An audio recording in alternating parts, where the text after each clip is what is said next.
सच्चिदानन्दरूपाय विश्वोपत्यादिहेतवे तापत्रय विनाशाय श्रीकृष्णाय वयं नमः।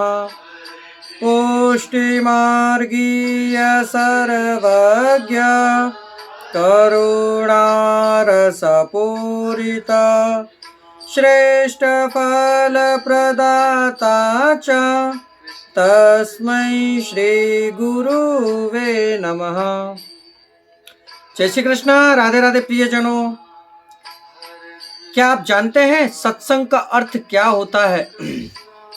आज इस कथा के माध्यम से आप और हम जानेंगे।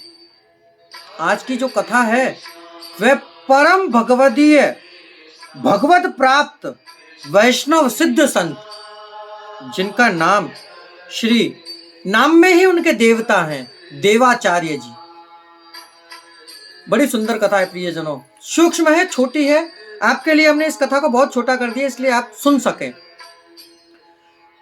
यदि आपको हमारे चैनल पर सारी कथाएं आनंद की अनुभूति कराती हो तो हमारे चैनल को सब्सक्राइब अवश्य करिएगा, बेल आइकन बटन को दबा दीजिएगा। शेयर करने के बाद लाइक करके कमेंट बॉक्स में राधे राधे या जय श्री वल्लभ अवश्य लिखिएगा। शुरू करते हैं आज की कथा। आज की जो कथा है वे देवाचार्य जी महाराज, भगवत प्राप्त परम वैष्णव सिद्ध संत।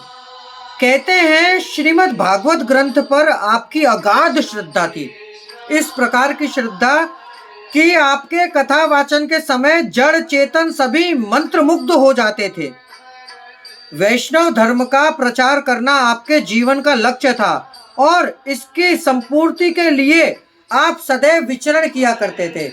आप सदैव जगह जगह, एक जगह नहीं रुकते थे, आप जहां जाते वहां सत्संग। इतने सुंदर भक्त कि जहां जाए, कोई यदि कोई ना भी मिले तो वृक्षों के बीच में बैठ जाते और वहीं सत्संग करना प्रारंभ कर देते, जिससे वह वृक्ष भी मंत्रमुग्ध हो जाते। अब इनकी कथा सुनिए, बड़ी छोटी सी कथा है। एक बार की बात है, आप काशीपुरी की यात्रा पर थे। मार्ग में आपने एक गांव में विश्राम किया। गांव वाले बड़े ही श्रद्धालु थे। जिस प्रकार आप सब परम भगवदीय हमारे सत्संग को सुनते हैं, उसी प्रकार ये गांव वाले भी बड़े श्रद्धालु थे। उन्होंने अपने बीच वैष्णव संत को देखा तो उनसे सत्संग कथा प्रवचन करने का अनुरोध किया। फिर क्या था, श्री देवाचार्य महाराज जी तो यही चाहते थे, क्योंकि आपको कोई जरा सा बोला आप तो सत्संग करने के लिए आतुर व्याकुल रहते थे।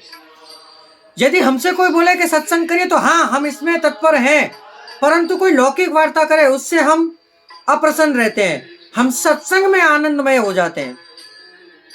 उसी प्रकार महाराज जी तो चाहते ही थे कथा प्रवचन के माध्यम से भगवत भक्ति का प्रचार हो। उन्होंने मन ही मन यमला अर्जुन उद्धार की कथा सुनाने का निश्चय किया। उनका उद्देश्य था कि जो लोग उस परमात्मा की भक्ति करें जो चेतन क्या जड़ का भी उद्धार करने वाला है, ऐसा निश्चय कर आचार्य जी ने श्रीमद् भागवत के 10वें स्कंद में आई उखल, बंधन एवं नल कुबेर के उद्धार की कथा सुनाना प्रारंभ किया। जैसे ही कथा सुनाना प्रारंभ किया, अवस्था क्या थी, वहां पर एक बरगद का वृक्ष था। अब ये समझिए कि बरगद के वृक्षों की जड़ें करीब आधा किलोमीटर तक फैली होती हैं।